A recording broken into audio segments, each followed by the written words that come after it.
10 апрелдеги маанилүү жаңылыктар менен тааныштырабыз. Саламатсызбы?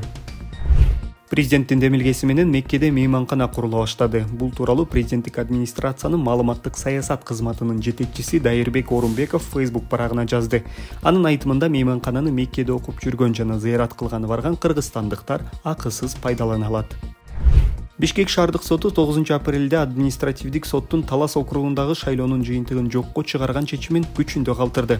Аталган округтан депутат болгон Бактыбек Чойбековдун кеңешчиси Асылбек Рахманов шаардык соттун чечимине каршы жогорку сотко апелляциялык арыз беришерин билдирди. Шайлоонун жыйынтыгын жокко чыгарууга ошол эле округдан талапкер болгон Эмилбек Абдыкадыровдун жазган арызы себеп болгон. Ал шайлоо учурунда добуш сатуу алуу фактылары болгонун айткан. Бишкектин административдик соту БШКны шайлоонун жыйынтыгын жараксыз деп тауыну милдеттендирген. Чойбеков менен Абдыкадыров 2021 жылдагы парламенттик шайлоого Талас районунан бир мандаттуу талапкер катары катышкан. Добуш берүүнүн жыйынтыгында Чойбеков 34%дан ашык, Абдыкадыров 24% добуш алган.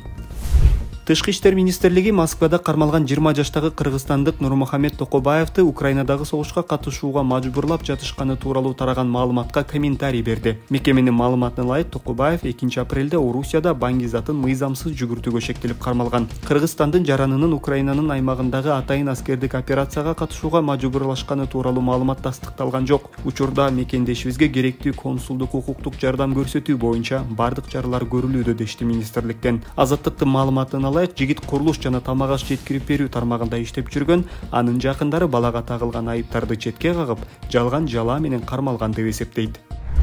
9 апрелде Асхат Осмонов аттуу Facebook колдонуучусу коррупция боюнча күнөөсүн моюндаган мурдагы бажычы Райымбек Матраимовдун абактан жазды делген катын жарыялады. Анда Матраимов 3 жыл мурда активист Мелис Аспеков менен Садыр Жапаровго 3 миллион доллар бергенин ырастаган айтылат. Ушундай эле билдирүүнү буга чейин Аспеков да жасаган болчу. Президенттик администрациянын маалыматтык саясат кызматынын жетекчиси Дайырбек Орунбеков катты фейк деп атады.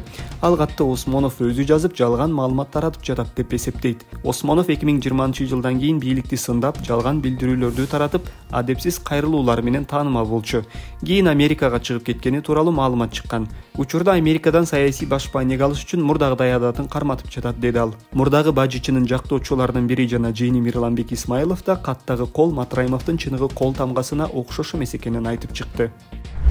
Бейбаштыкка шектелип кармалган 6 кишинин бөгөт чарасы 9 апрелде Ленин райондук сотунда каралып, алар 2 айга камакка алынды. Шектүүлөр Руслан Самудин уулу, Азамат Марипов, Эрланбек Тагаев, Мирлан Стамов, Илимбек Исраилов жана Нурак Акимов 8 июнга чейин ТИЗО 1де камакта болот. Шектүүлөрдүн адвокаты Памир Суранбаев 6 кишиге тең бейбаштык, эркиндигинен мыйзамсыз ажыратуу жана кылмыш адамдар тобу менен жасалган деген айып тагылып жатканын Азаттыкка билдирди. Бишкек шаардык милициясы шектүүлөрдү 8 апрелде коомдук тамактануучу жайлардын биринде сабалып, мыйзамсыз кармалып турганын айткан кишинин арызынын негизинде кармаган. Кийин президент мекенчилмин деген атты жамынып шантаж кылгандар бар экенин, буга чейин аларга эскертүү да бергенин айткан.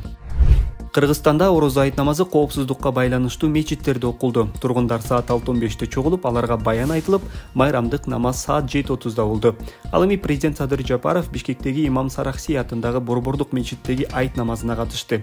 Жапаров кыргызстандыктарды орозо айт майрамы менен куттуктап, элде өлкөнүн жаркын келечегине өз үлүшүн кошууга үндөдү. Ал мамлекеттен алган багыты эл журттун жан дүйнөсүн тазартып, жаратмандыкка үндөө, ааламдашуу агымынан артта калбай дүйнөдө болуп жаткан окуяларга олуттуу, салмактуу, сабырдуу мамиле кылуу болуп саналарын баса белгиледи. Сиздердин 30 күн орозо тутуп, журтубуздун тынчтыгы менен өлкөбүздүн өнүгүүсүн сураган тилектериңиздер кабыл болсун. Ыйманыбыз, ишенимибиз артып, кийинки орозо айына чейин бакубат жашоону насип кылсын.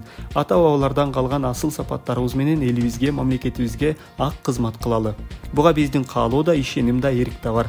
Ар бирибиз журт биримдигин чыңдоого, сүйүктүү өлкөбүздүн жаркын келечегине үлүшүбүздү кошууга умтулалы, деди өлкө башчысы.